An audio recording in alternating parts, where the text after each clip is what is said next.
and the Greeks really establishing themselves in Kemet and having, so many years in there to pull out the information. They are the ones that we really have to pay attention to the most.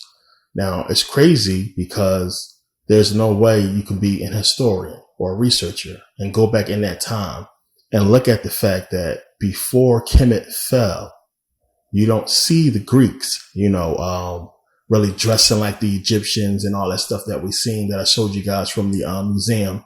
You don't see all that stuff until after the conquest. So it's as if, they was watching and waiting, really being jealous and really waiting to go in there and to be like the Egyptians and have that knowledge. And it seems like, once they took it, they really embellished themselves within that information and really got a lot out of it. But history wise, when you go into the Bible, again, there's no way you can have these stories about these ancient times and not mention Alexander. You will not see Alexander mentioned in the King James Version, which is the authorized version. This is the version that they gave us. This is important to understand about the King James Version, how you can't just be, crazy with it and just overlook it. You have to really accept this version and why it was given to us, because there's a lot behind it. So when you realize that it does not speak of Alexander in the King James Version, it speaks of Darius, but we don't see nothing about the Ptolemies or Alexander in the King James Version. And as I mentioned before, you have to really know about the Ptolemies if you're talking about biblical history, because they play a huge role. So, as I said, they took out the Apocrypha, or what they call the Deuterocanonical books. The Apocrypha, which is, about 15 books that basically was in between the Old Testament and the New Testament in the King James Version until about, the 1880s when they took it out. Just all of a sudden took out all of these books, and they said that they wasn't really, as close to the other books, meaning they wasn't as divinely inspired as the other books of the Bible. So they removed them. Now, what makes that suspect and why this is important is because you have Maccabees, which we're going to get into first, Maccabees, which is where it's talking about Alexander. It's talking about the Ptolemies. It's talking about that time. Now, when you read Daniel, as I was talking about before, it's also talking about the Ptolemies and Alexander, but it does not mention their names, which is really suspect. It's, what's going on. So you can see how, as I showed you in part 1, we found the history. We went back and looked at the fact that the Bible's history, talking about what was going on with the Phoenicians in Tyre, what was going on in those lands during that time, and what really happened when Alexander came in there and destroyed that city. We see the actual proven history differs from what it's talking about in biblical history. They don't even mention Alexander, but we know that whole story has to do with him, but it's not in your Bible. But we can see that they clearly is talking about the same thing. And I showed you in part 1 how they mixed it up, how when we go back and find that the hidden meaning is actually telling you who would come into those lands and conquer it. So you see how they switch it up. It's the same thing. So what a lot of religious people do is they go in, they read the Bible, and the ones who do know history understand about the Ptolemies. So a lot of people pick up on the stories and say, you know what, they're talking about the Ptolemies, even though they don't mention them by name. The issue with that is if you don't go and look at actual history, a lot of people are believing that the story the Bible is putting out is actually real history, when that's not the case. The case is if you do not look at actual history and what many historians have, agreed upon, then compare it to the Bible, you won't get the truth. So when people see that, the simple fact that, the story exists and that in real history, you have a story. Difference is when you compare the stories, they are different. One is made to fit the biblical version, and one is the actual history. So you have to believe the actual history over the biblical version that is put there to steal to implant itself into history to give validity to the Bible. But when you understand, it's how can you not put them in there? But in our Apocrypha, in First Maccabees, says clear as day. It's talking about Alexander. So it says here, this history begins when Alexander the Great, son of Philip of Macedonia, marched from Macedonia and attacked Darius, king of Persia and Media. Alexander enlarged the Greek Empire by defeating Darius and seizing his throne. He fought many battles, captured fortified cities, and put the kings of the region to death. As he advanced to the ends of the earth, he plundered many nations, and when he had conquered the world, he became proud and arrogant. By building up a strong army, he dominated whole nations and their rulers and forced everyone to pay him taxes. When Alexander had been emperor for 12 years, he fell ill and realized that he was about to die. He called together his generals, noblemen, who had been brought up with him since his early childhood, and he divided his empire, giving a part to each of them. After his death, the generals took control and each had himself crowned king of his own territory. The descendants of these kings ruled for many generations and brought a great deal of misery on the world. So this is how we understand how Ptolemy I Soter became king of Egypt, who Ptolemy I Soter was one of his generals. And you start to really understand what was going on around that time. So the reason why, we mentioned Game of Thrones in this part is because when we go through this, you're going to understand where they got the whole entire concept from. I mean, when you start reading about this time and this history and what was going on between these generals, between these people who split up these kingdoms and had different lands, you see Game of Thrones. I mean, everything that you see, if you watch Game of Thrones, you're really going to understand this. Everything that you see and what's taking place in Game of Thrones is here. The only thing that is missing is dragons, but not really. Not really. Because when you start to understand that in Daniel, it's talking about dragons, as I pointed out, but also in the Apocrypha, one, we have Maccabees where it's talking about Alexander getting into the Ptolemies, but also part of the Apocrypha, you have the whole story about Bel and the dragons. And in Bel and the Dragons is talking about Daniel, which how fitting is talking about Daniel. And in the book of Daniel is talking about the Ptolemies. So you do have dragons. And as you get into the story, you're going to have female warriors and you're going to have, the same terminology about king of the north, king of the south, the kingdoms, bending the knee. All of this terminology you hear, you read about when it's talking about ancient Greece and the Ptolemies and everything that happened in the wars of the Diadochi and what took place. It's nowhere around that. Game of Thrones is talking about the Ptolemaic Empire, the Diadochi War, and what was going on back then. Plain and simple. It's nowhere around that to me.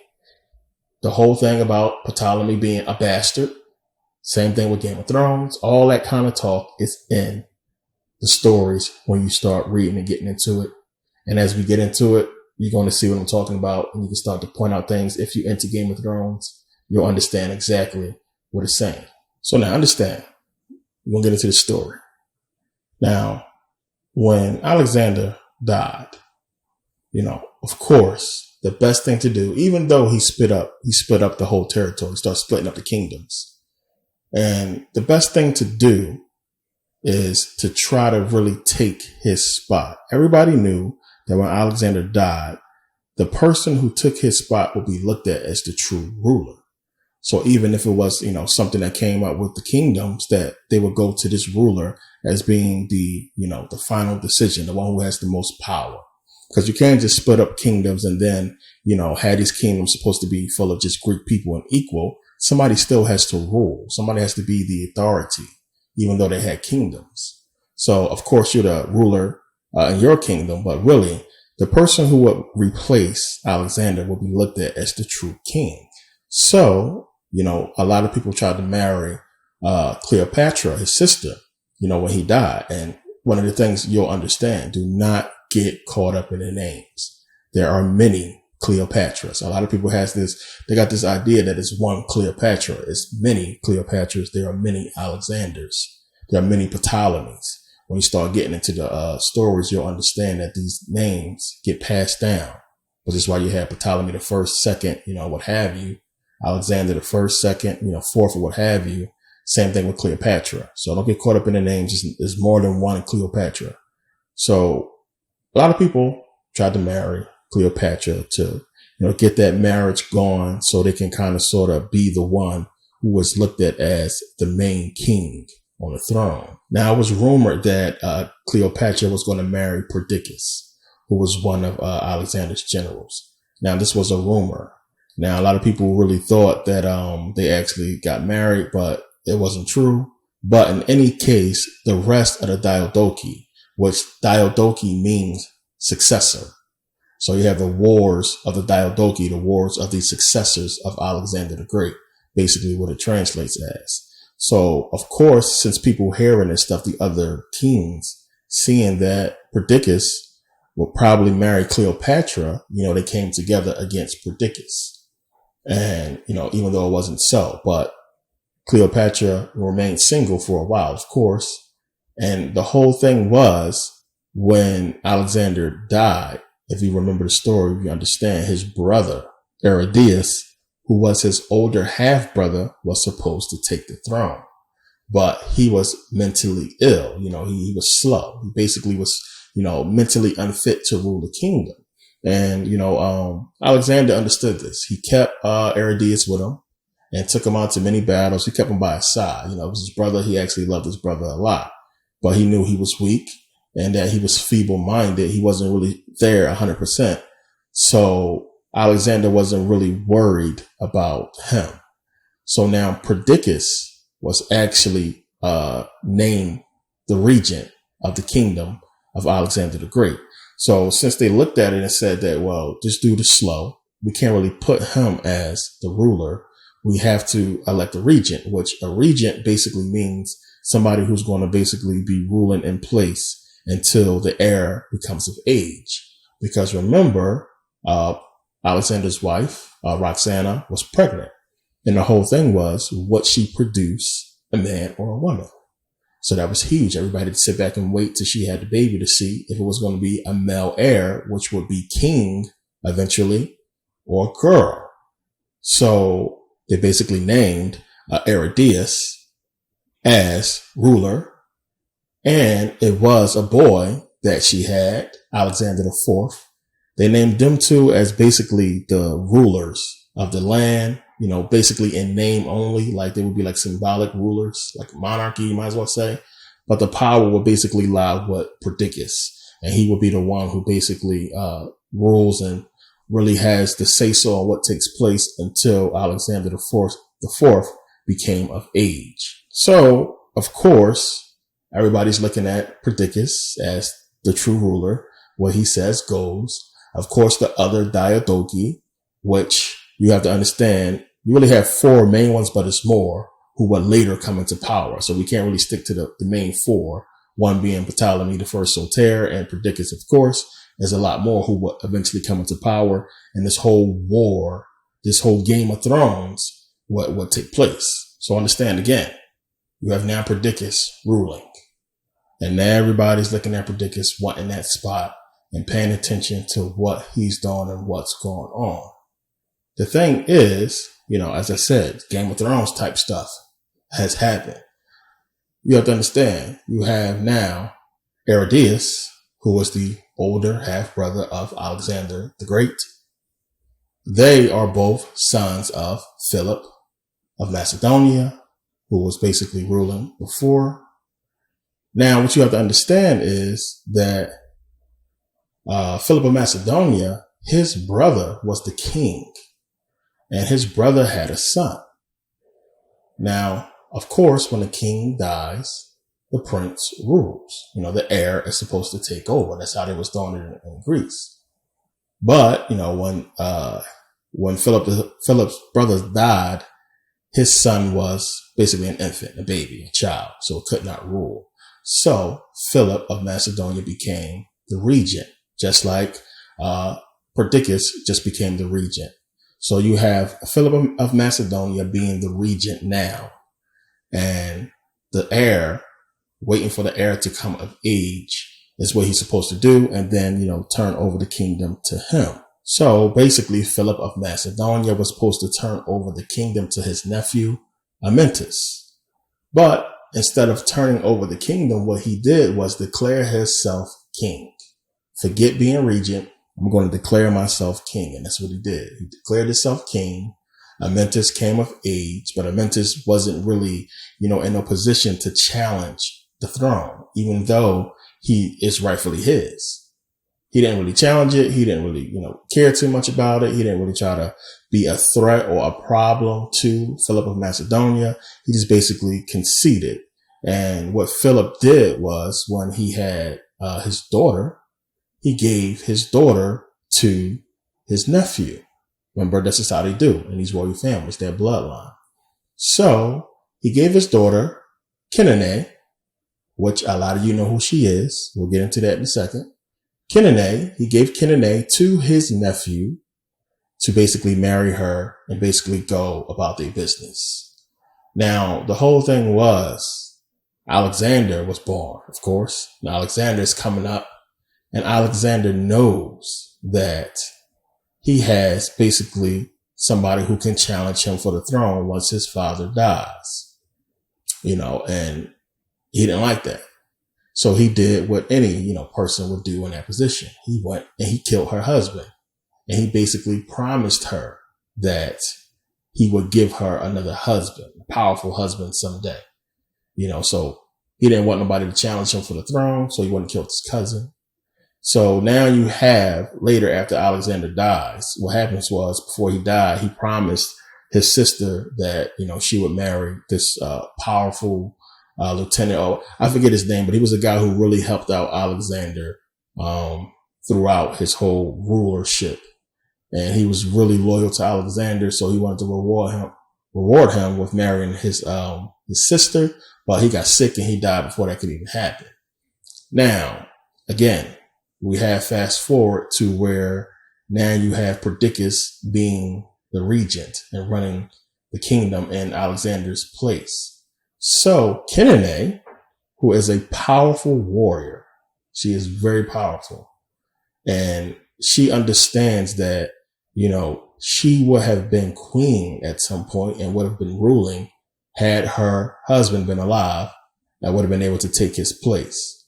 So now she doesn't have a husband to step into that place or anything like that. So she focused her time on her daughter. Now, Kinane, as I said, was a warrior. She commanded armies. She was no joke. She defeated the Illyrian army and she killed the queen, with her own hands. Everybody knew about her. She was very well respected. Now, she had plans of her own. She had a daughter, Eurydice, who she wanted to marry to her uncle, who was the one who was slow, Aridaeus, who was her brother. So she wanted her daughter to marry her brother, which would be her uncle, her daughter's uncle.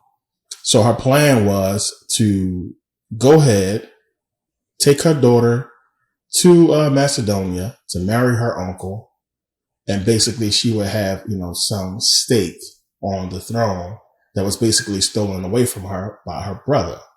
So her proposal was she was going to go there, make it happen. And because she had respect and people liked her, it probably would have happened. So on her way there, of course, you had Perdiccas, who understood that if I let her, who is really a rightful heir to the throne, instill some kind of power in the kingdom, it would create problems for him. She would be watching his every move. So what he did was he went and sent his brother out to intercept her on her way there. And he ended up killing Kinane, who was a great warrior. He ended up killing her. Don't know exactly how, but he got the job done and he killed her. So because she had so much respect and a lot of people really respected her and revered her, and she was a good warrior, it kind of backfired on her because the council basically ruled that Eurydice, her daughter, could still go ahead and marry her uncle, Aridaeus. Even though he was slow, he wasn't that slow. He can, sort of comprehend a little bit, but he wasn't really mentally fit enough to run an entire kingdom. But she went on ahead and married her uncle, and they got married.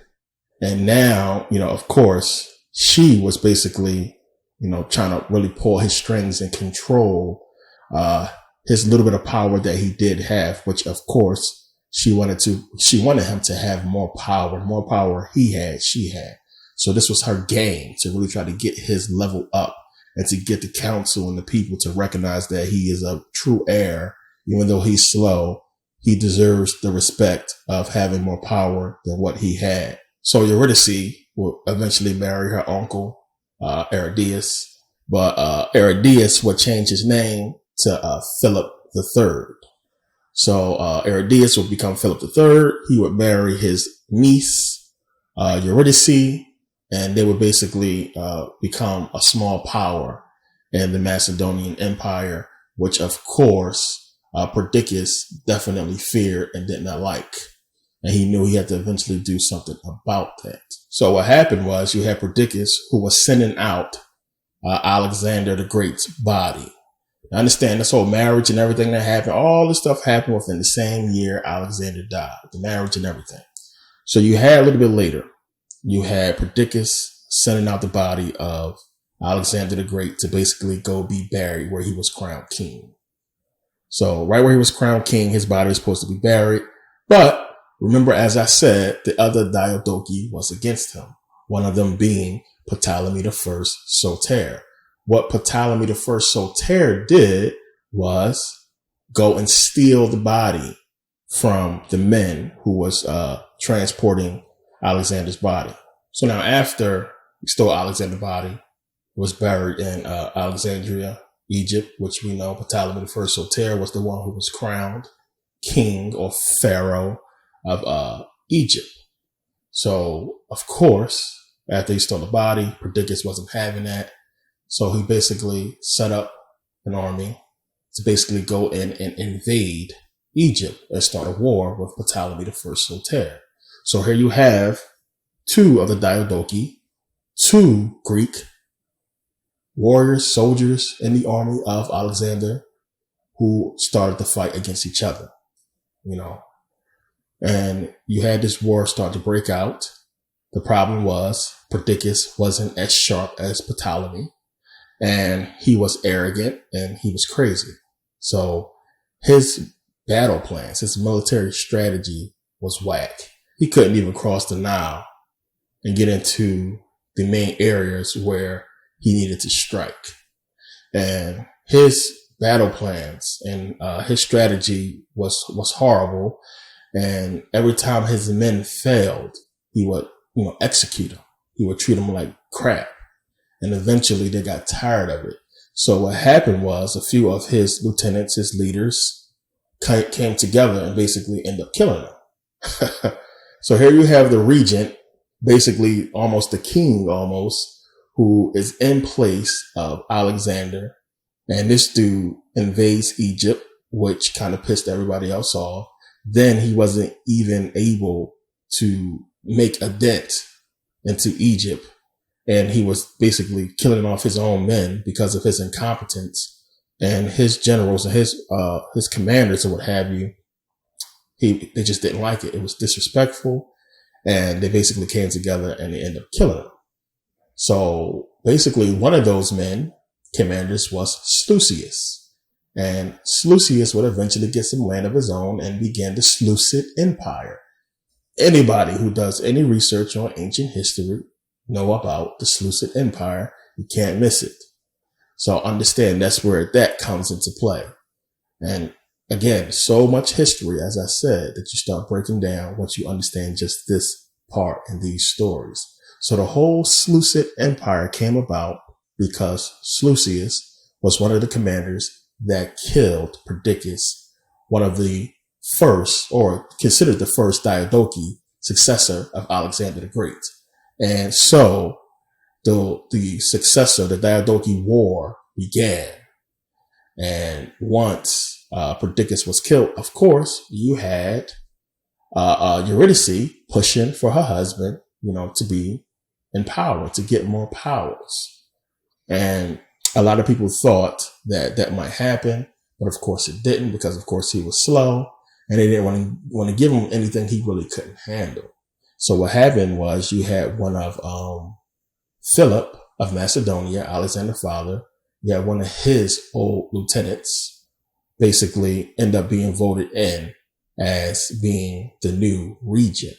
So now Perdiccas is dead, and you have one of the lieutenants of Philip of Macedonia taking over as the regent.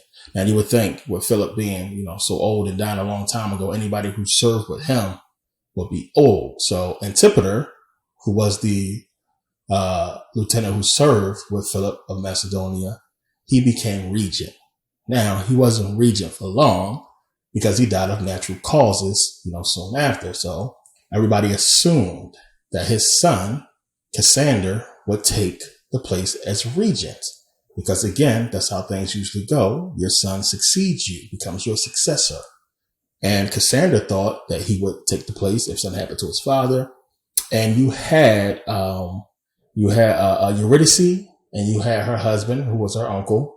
Gonna keep pointing that out because it's crazy. You had Eurydice and her uncle, Philip III, basically push for Cassander to be the new regent of Macedonia. Cassander had already aligned himself with Ptolemy I Soter and the other Diadochi, who was against Perdiccas. So, once he didn't get named ruler or regent, he was upset.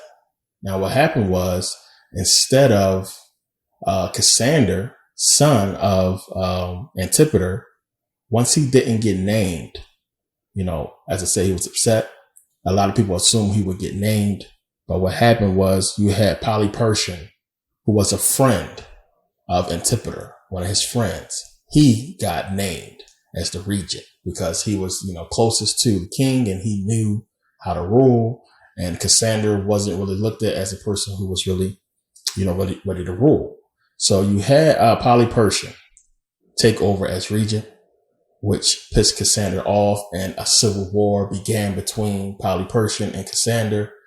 And basically, Polypersian was shocked that Cassander amassed the type of warriors that he did, because of course he was in with Ptolemy I Soter and the other Diadochi to basically, have this allegiance for one of them being, on the main throne.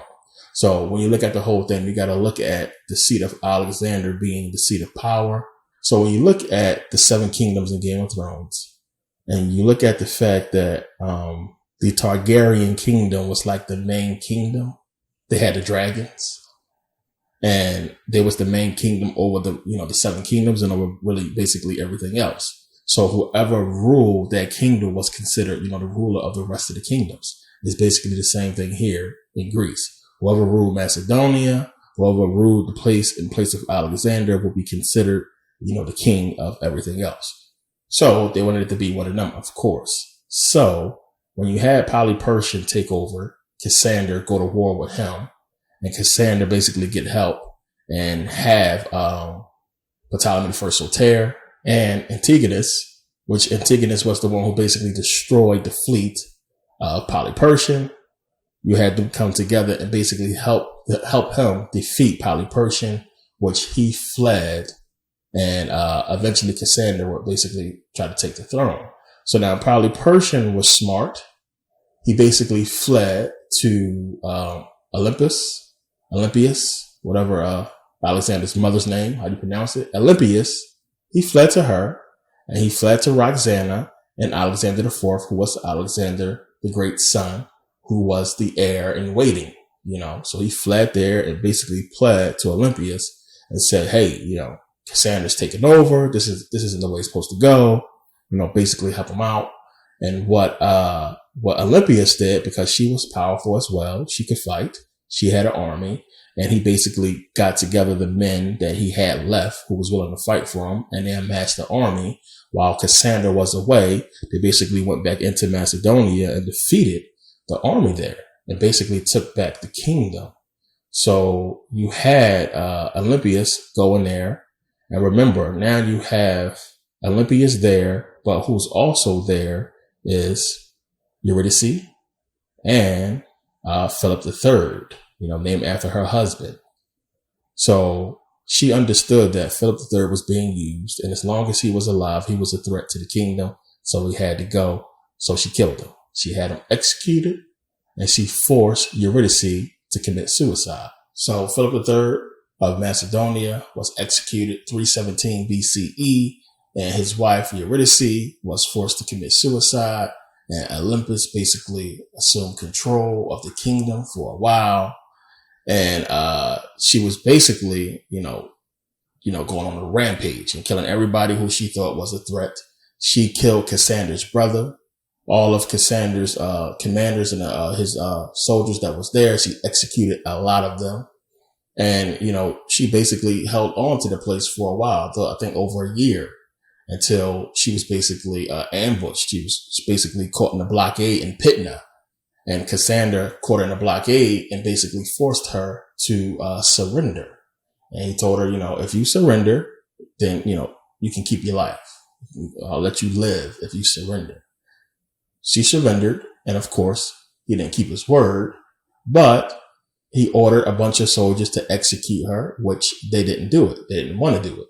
Nobody wanted to be known as the person that killed Alexander's mother. So that was tough. So what he did was he got the family members of all the people that she executed, got her enemies, got everybody together, and they stoned her to death. Stoned her to death. And now Cassander understood the only people that was in the way of him taking the throne was Alexander's son, Alexander IV, and his mother Roxana. So what he did, I believe it was 309 BCE, when Alexander IV was 14 and getting ready to come into age of being crowned king, he had them both poisoned. Poisoned them both. And you can look at it just like in Game of Thrones when Joffrey, the boy king, was poisoned. It's the same thing. You had Alexander IV poisoned at like 14. I think Joffrey was like older, like 19, something like that in Game of Thrones. But this is where the story is coming from. It's the same thing. All this stuff is coming from the same place. And this is what they do. They know how to take stories and actual history and then manipulate them, manipulate the stories and plagiarize the stories to create something that they want to put out. But it's important that you know the story, which is why I'm telling it, because it's important you understand what happened and the kind of things that was taking place within those kingdoms. So you can see how unstable things was. So it's crazy. So eventually, Cassander would crown himself king and take the throne and would rule for a while. So now we go back and you look at the only person left, as I mentioned before, was Cleopatra. Cleopatra was left, and the only person left that somebody could marry that could tie them to the throne and have some kind of stake in being, a true ruler or a person that had some kind of true claim to the throne. So yeah, Cleopatra eventually accept a proposal from Ptolemy I Soter to marry. But before she can get married, she was caught by Antigonus and she was killed. So again, this stuff kept happening. You had these wars. Nobody wanted anybody to really lay claim to the throne of Alexander unless it was them.